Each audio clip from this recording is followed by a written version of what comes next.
Boa noite, eu sou Tatiane Martins, graduada em enfermagem e doutora em tratamento de feridas. Estou aqui com vocês em mais um episódio do programa Viva Melhor, um espaço dedicado a falar sobre saúde, bem-estar e qualidade de vida, porque cuidar de si é o melhor passo para se viver melhor. Hoje vamos falar sobre um assunto que tem ganhado muitos destaques, os riscos dos procedimentos estéticos realizados por profissionais despreparados. E com a crescente busca por resultados rápidos, popularização dos procedimentos faciais e corporais, infelizmente muitos pacientes têm se exposto a riscos sérios que poderiam ser evitados por informação e escolha consciente. Para nos orientar sobre esse tema e trazer informações fundamentais, recebo aqui hoje a doutora Cláudia Rodrigues, ela que é especialista em estética facial e corporal, com grande experiência no atendimento de pacientes que buscam segurança e resultados de qualidade. Seja muito bem-vinda, doutora Cláudia, é um prazer enorme tê-la aqui hoje. Eu que agradeço e agradeço muito a oportunidade de estar participando desse programa. Obrigada. Doutora, primeiramente, como começou a sua atuação na área da estética? Então, primeiro, eu sou biomédica, né, filha de enfermeira. Eu no começo não era muito voltado para estética, era mais puxado para questão de área da saúde. Clínicas, E aí eu falo por conta da minha mãe, né, enfermeira, então eu puxei pro lado da saúde. E na faculdade eu tive uma colega que ela era já apaixonada pela estética, ela que me convidou a vir para esse mundo, a qual eu já participo já tem alguns anos. Muito feliz de estar aqui e conseguir cada vez mais coisas nesse sentido. São quantos anos já? Eu formei como biomédica, já tem, eu nem sei quantos anos, mas alguns anos. Eu me formei grávida, então já tem uns 6 anos. E na estética já tem uns 4 anos. Ótimo, ótimo, que bom. E o que tem motivado, na sua opinião, o aumento a procura por procedimentos estéticos nos últimos anos? Então, eu acho que muito envolve a questão da autoestima. Tem a questão da beleza e tudo, mas primeiramente o que está por dentro, o que a gente busca por dentro, que é a gente se olhar no espelho e se sentir bem, se olhar no espelho e se sentir bem com a gente mesmo, não por questões externas, às vezes porque outras pessoas, opinião de outras pessoas, mas principalmente por nós mesmos, a questão de se olhar no espelho e gostar do que está vendo. E você acha que a mídia, a internet, esse aumento, né, da exposição mesmo das pessoas, tem os famosos lá que estão sempre impecáveis, isso também estimula as pessoas a irem atrás de outros resultados estéticos? Com certeza, porque hoje em dia o que mais tem na internet é isso. A gente abre o Instagram, o que tem lá é as pessoas lindíssimas, maravilhosas. Impecáveis. E o que a gente quer, querendo ou não, a gente busca também um pouco disso. Não que seja exatamente como os famosos, mas nos influencia sim. Inspiram, né? Inspiram, é verdade. E quais são os principais riscos, né? Eu creio que esse é o principal tema que a gente precisa abordar. Quais são os principais riscos que envolvem fazer procedimentos estéticos, especialmente com profissionais despreparados? Primeiro, é o risco, né? Porque a gente fazendo o procedimento como profissional, como capacitado, qualificado, já tem seus riscos. Fazendo com quem não é qualificado, então aí o risco é maior ainda, porque às vezes não tem conhecimento mesmo sobre questões de biossegurança, questões de como evitar uma infecção cruzada, como evitar uma intercorrência causada às vezes por erro de aplicação ou erro de escolha de produto ou alguma coisa assim. Então, os riscos, além de intercorrências, tem o principal, né, que é a vida. A gente colocar a vida na mão de outras pessoas e, infelizmente, pode, em alguns casos, acarretar até em morte, como a gente viu, né, na televisão. A gente vê, né, sendo noticiado, infelizmente. É verdade. Quais são os procedimentos mais procurados atualmente?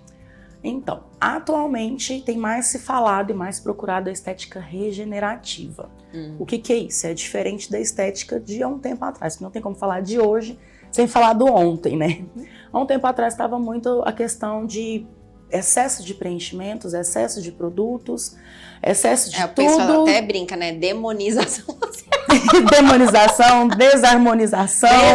Desarmoniza e tudo. realmente algumas pessoas ficaram desarmonizadas. Exatamente. E não é esse o objetivo hoje. Antes até ainda era. Era para mostrar que fez, né? Eu vejo que... Agora não, é mais sutil. O que eu quero é, doutora, eu quero sair daqui como se eu não tivesse feito nada. Isso, mas mais bonita. Com certeza, né? Se sentindo melhor.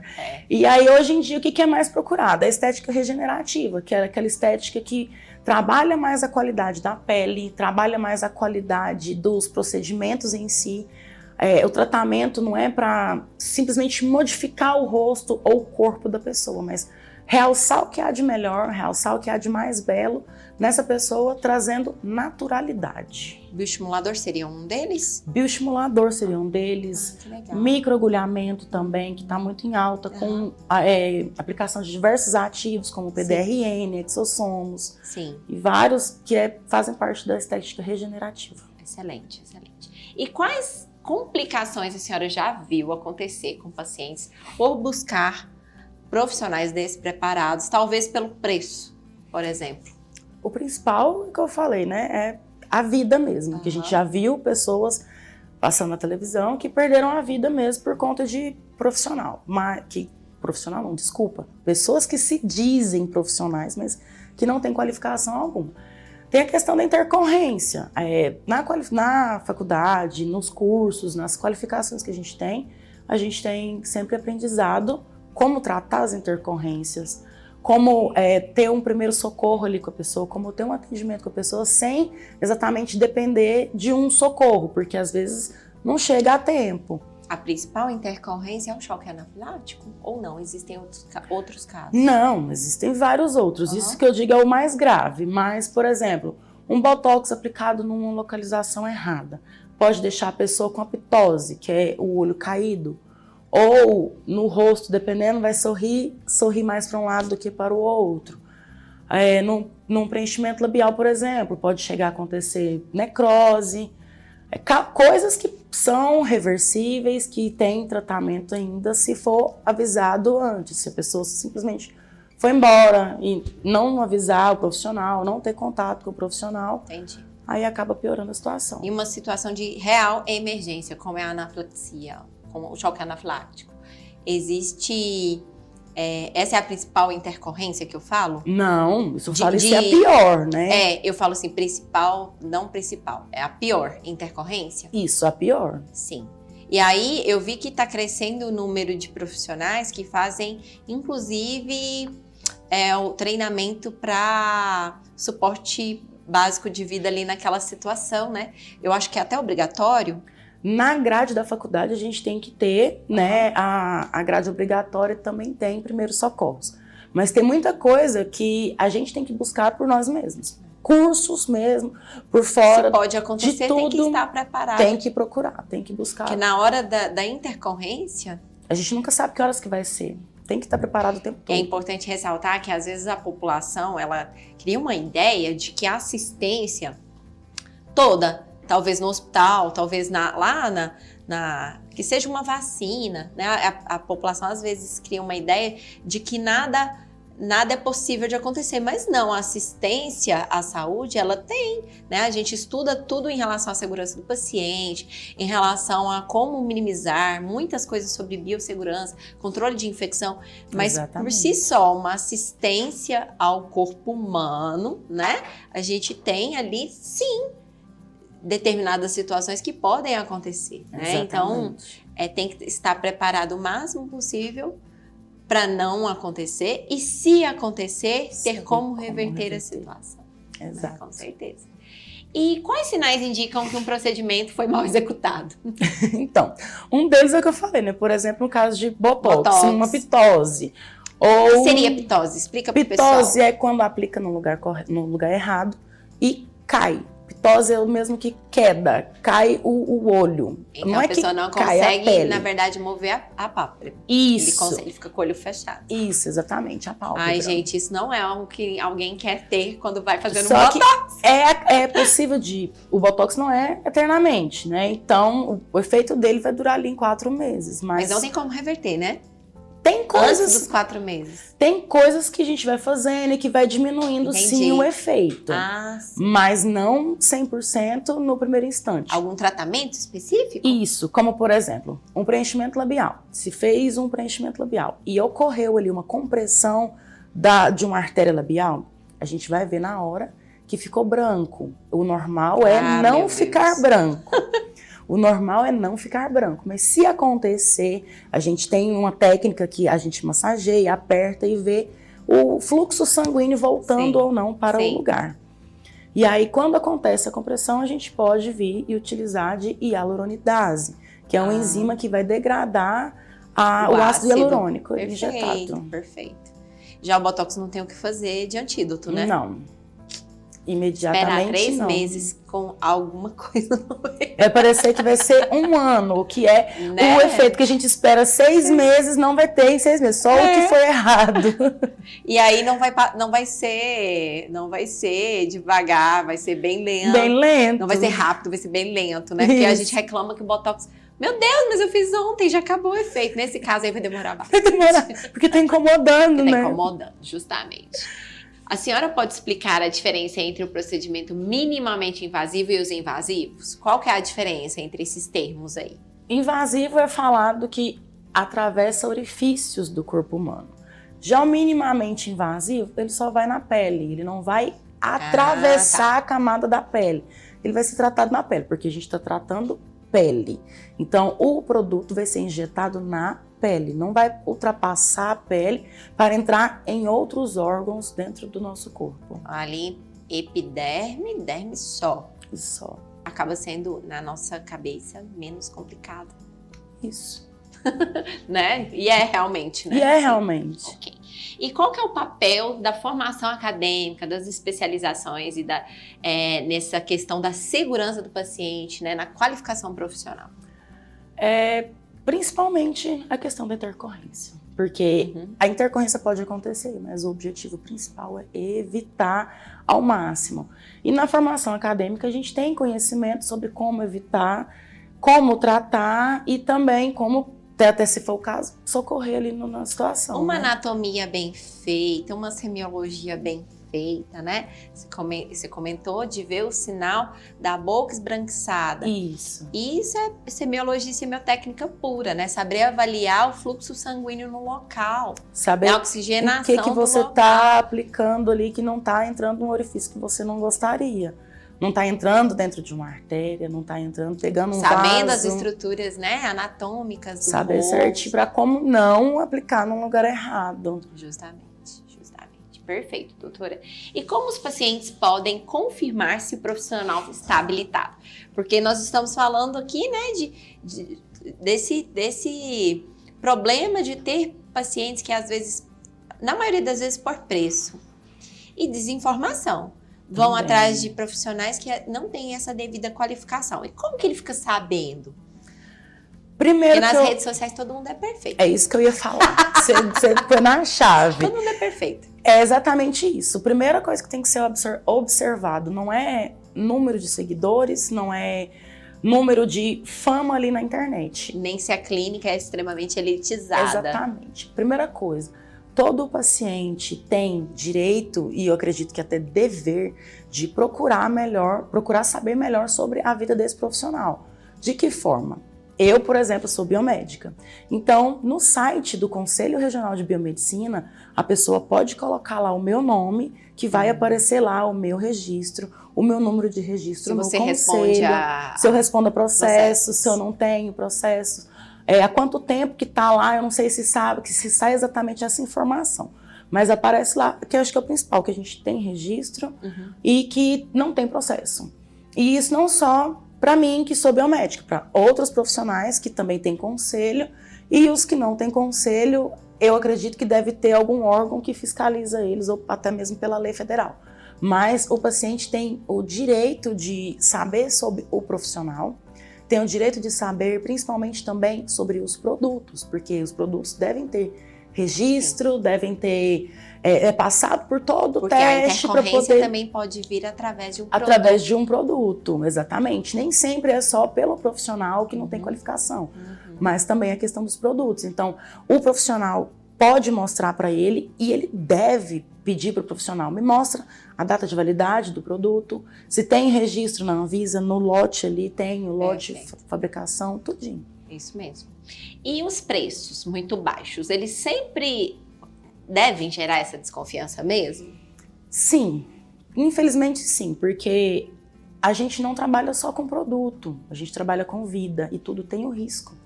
E às vezes as pessoas acham, mas o Botox, vamos falar Botox que é o mais famoso. O Botox da fulana é mais barato do que o da ciclana.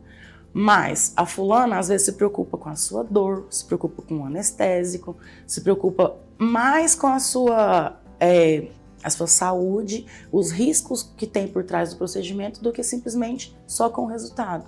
Senta aqui, vamos aplicar, tem um resultado, tchau. E até mesmo precificação de um procedimento, de um serviço, né, doutor? Ele envolve não só o produto.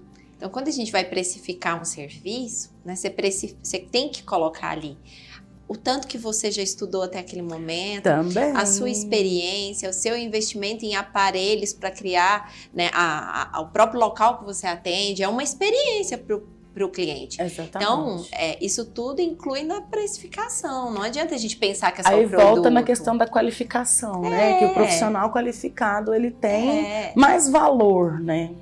Não, e as pessoas às vezes veem só a parte financeira. Não, esse é barato e esse é caro. Exatamente. Né? E acaba sendo uma armadilha. É o barato que sai caro. Acaba sendo uma armadilha. E quais os riscos de se realizar procedimentos caseiros ou produtos sem registro da Anvisa? Nesse sentido, eu te falo assim, existe aquele vendedor lá que tenta empurrar, por exemplo, uma toxina botulínica que é nova no mercado, que é muito mais barata e que rende muito mais. Esses milagres que as pessoas prometem. Qual que é o risco da gente usar algo que nem tem registro?